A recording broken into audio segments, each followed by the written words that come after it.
Hello and welcome.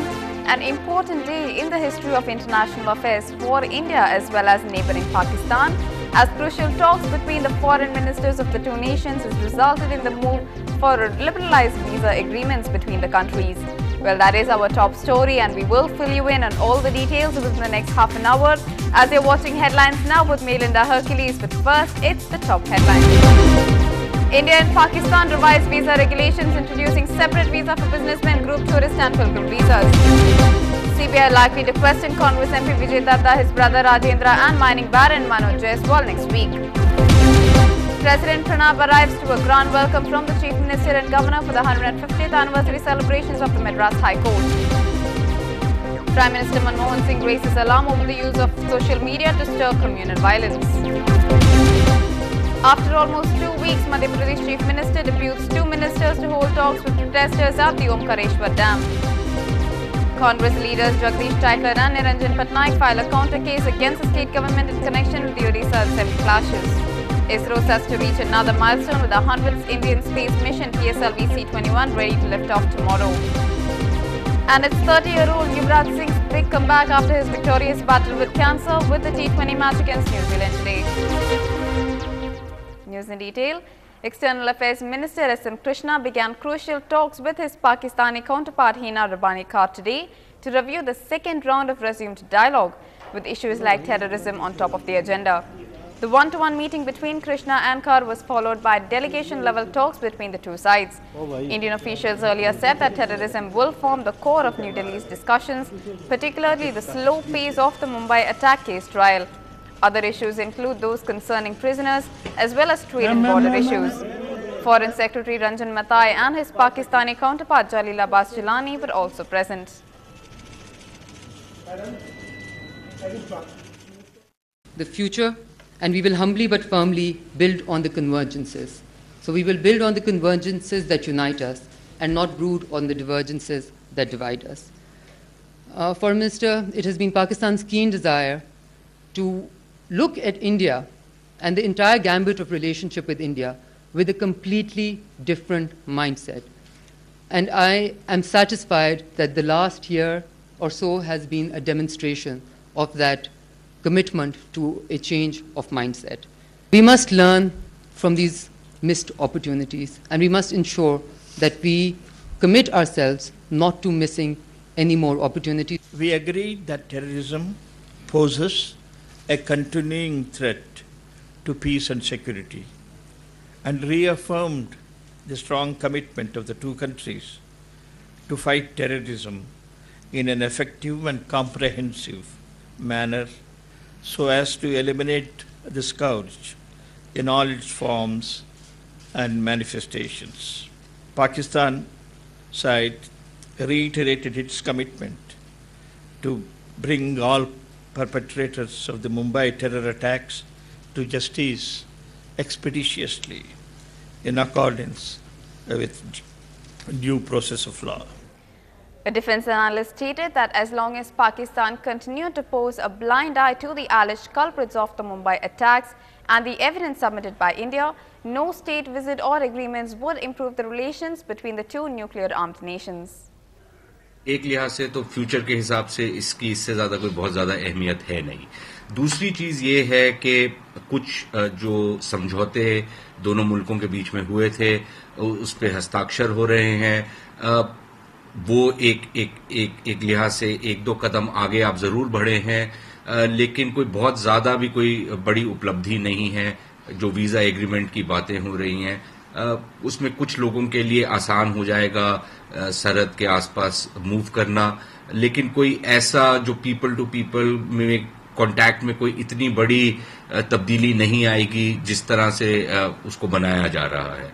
Pakistan's Interior Minister Rahman Malik said that all Indian fishermen in Pakistani jails have been released with immediate effect. He added that the liberalized visa agreement was a very significant move. He further stated that more cooperation was needed between the two countries to tackle the threat of terrorism from the sea route. Updating you on the coal block allocation, sources say that the CBI is likely to question Congress MP Vijay Datta, his brother Rajendra and mining baron Manoj Jaiswal of the Abhijeet Group next week. Jaiswal is under scrutiny for inflating his company's financials and lying about the coal block allocations. Sources added that government officials who connived with the Jaiswal group and overlooked details were also being probed.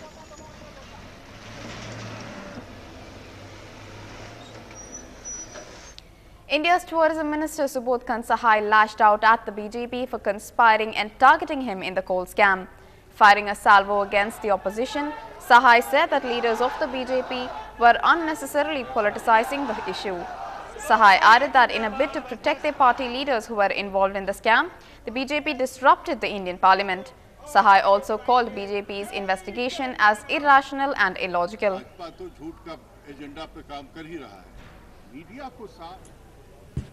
हमारी स्थिति Delhi high court के 2 फैसले में, जिसमें एक बिंदुओं पे strong judgement आया है, वही हमारी स्थिति, उससे ज़्यादा की कोई ज़रूरत नहीं है।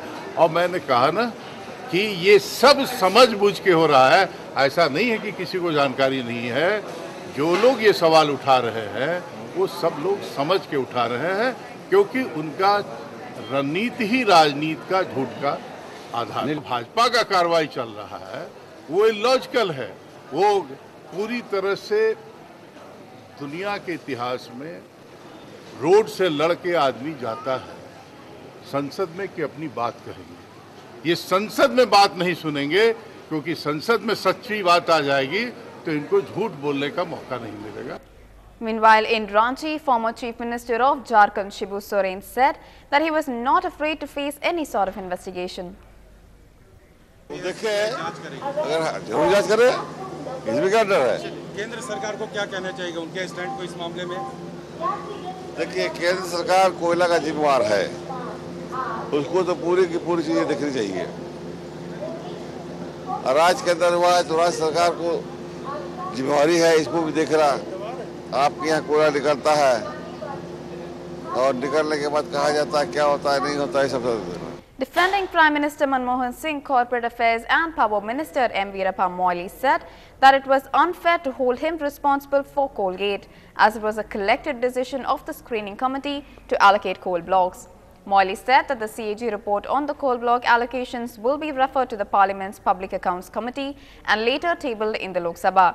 The Prime Minister had yesterday promised that issues raised in the CAG report would not be swept under the carpet and that necessary corrective action will be taken. Union Minister Kapil Sibal also lent Manmohan Singh a supporting hand, saying that it's not the Prime Minister but Chief Ministers who should resign. केंद्र सरकार का तो कोई अधिकार नहीं कि वो lease execute करे। लीज तो एक्जीक्यूट राज्य सरकार करती है under the Mines and Minerals Regulation and Development Act. तो अगर जो आज ये कहा जा रहा है कि इसमें ये कमी थी, वो कमी थी, वो किसकी जिम्मेदारी थी?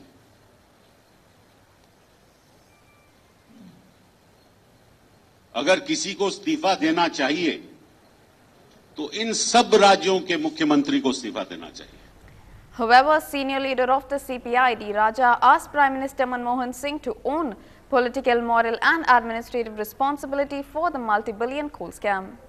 Prime Minister should own up political, moral and administrative responsibility for such a loot. But Prime Minister is not taking up any responsibility and government is not taking up any responsibility. That is a fact. Raja also hit out at the Prime Minister for alleged failure of the government to protect the interests and rights of tribal people, leading to the growth of extremism in some states. It is the failure of government to protect the interests and rights of tribal people led to the growth of extremism in some states. So Prime Minister should do some serious introspection. Just by saying left-wing extremism, it doesn't mean you can resolve the crisis. Prime Minister Manmohan Singh, on the other hand, has raised alarm over the use of social media like bulk SMS and internet to stir communal violence. Expressing concern over the rise of the evil across the country, he said that the erosion in inter-community relations is something that should worry us all.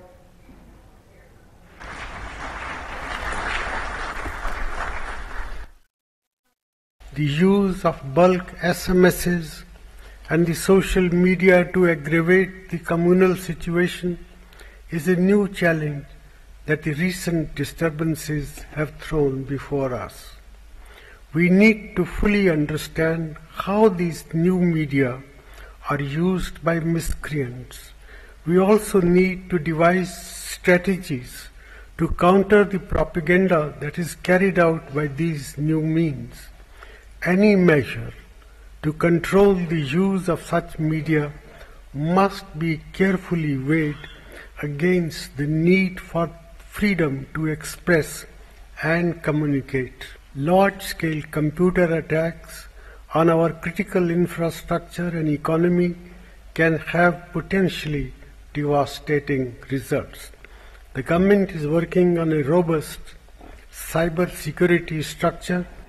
Onto the Kudamkulam issue, anti-nuclear protesters are gearing up for an agitation on the 10th of September, protesting against the fueling of the plant. The coastal village of Kudamkulam has been brought under a thick security blanket. Sources say that even after massive rallies and protests, the uranium will be loaded. The situation has become tense as people from adjoining villages are also pouring in large numbers.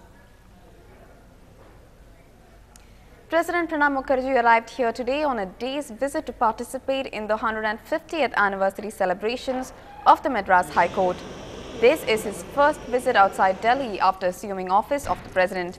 Mukherjee, who was received by Tamil Nadu Governor K. Rosaya, Chief Minister J. Jayalalitha and some of her ministerial colleagues, was given a guard of honor at the airport.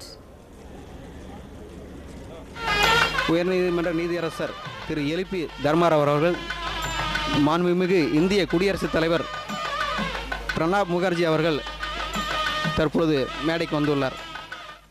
I have great pleasure in announcing an increase of financial assistance under the Tamil Nadu Advocates Welfare Fund from 2 lakh rupees to 5.25 lakh rupees.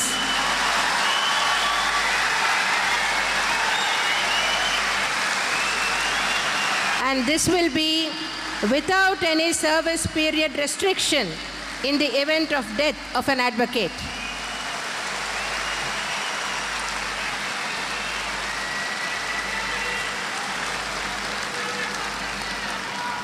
A recurring annual government grant will be given up to 4 crore rupees for the Tamil Nadu Advocates Welfare Fund. More news coming up on the other side of a very short break. Stay with us.